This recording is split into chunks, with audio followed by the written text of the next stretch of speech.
Welcome back to the Honda Sens Show, everybody. Well, if you don't recognize this young man beside me, all you have to do is watch number 18 fly around the rink on a nightly basis, joined by Jesse Winchester. Thanks for doing this, my friend.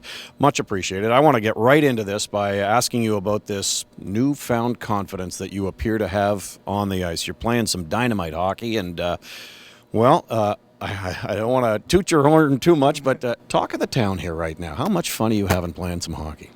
Well, first of all, thank you. It'd be a lot more fun if we were getting a few more victories. That's the number one thing, the bottom line. And, I personally, I think we've been playing some pretty good hockey as of late. I think if you ask most guys, they'll say that too. With the exception of the Boston game, we've put together good efforts. And, as for me personally, my routine doesn't change. My game doesn't change.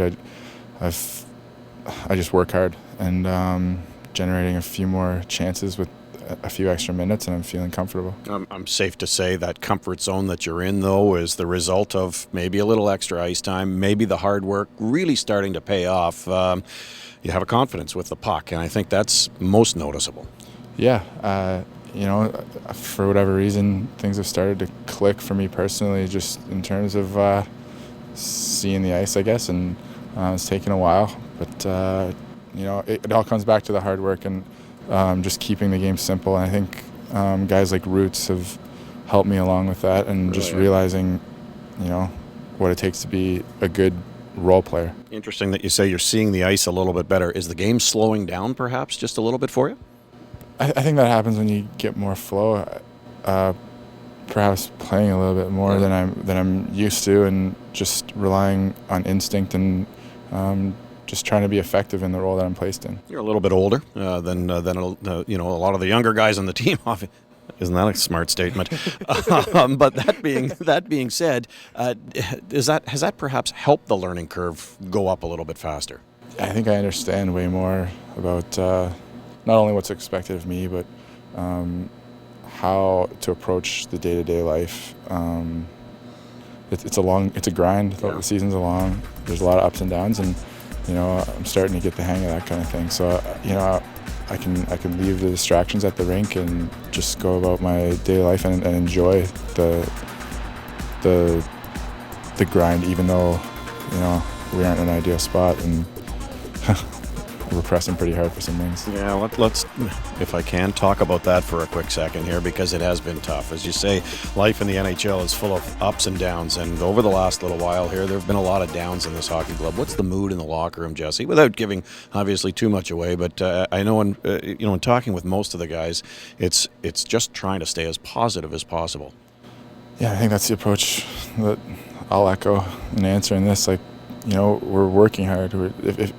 It hasn't been a question of not working as of late. I think we've put together solid efforts. We aren't scoring, and every time we make a mistake, it ends up in the back of our net. And it's no one's fault but our own, but we have to work through it. We're all pros. We all compete hard. We want to win.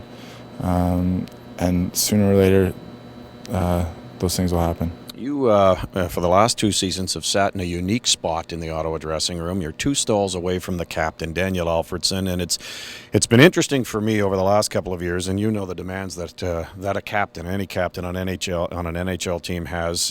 Daniel has to speak with the media on an everyday basis. You get a pretty good view of what he has to go through. Has that helped your learning process in becoming a pro? Yeah, I'm always in there, just sitting around when the media is in the locker room before or after pregame skates. So I just, just analyzing, taking it all in. And Alfie's so good with the media. He faces hard questions every day, and he approaches it like a gentleman, I guess you could say. He's upfront, honest, and speaks about our team the way it should be talked about. One of the fortunate guys in this league to be able to play almost in your backyard. How much of a role has your family played in your development? I'm lucky. I have not just my family, but my friends. I have so many in the area. My family's obviously my biggest supporters, and my brothers cut them a deal and they can live with me as they finish school and start working and stuff. But they live with me, so that shows how close we are. Pretty lucky to be able to spend time with my brothers, because a lot of my buddies in here don't get to see their families too often. So it's a blessing, and you know, and then all my friends are here too that I grew up with. Most people come up here to work from Cornwall whenever you're young, so I get to see guys all over the place. How special was it to have your father on the FatherSon Trip earlier in the year? I had a chance to meet with Steve, and he was as genuinely excited as I am every day coming to the rink. I mean, it had to be very special for not just him, but for you as well to have him along. Yeah, it was for us once in a lifetime so far. I mean, we get treated pretty well on the road. We live a pretty privileged life, and you know, his eyes were open to not only how well we get treated, but also just how tough it is sometimes to travel and play on consecutive nights and in different time zones. But he loved every second of it. Got to mesh with a lot of the dads, and became friends with some of the dads of the guys that I'm closest with on the team. And you know, he loved every second of it. He was pretty tired afterwards, but he was well fed, and he had a ball. The NHL, the No Hunger League. Let's finish this off by just asking about the stretch run here for the hockey club. You're still not out of it at the time of this interview, and obviously you have to win. That's the bottom line.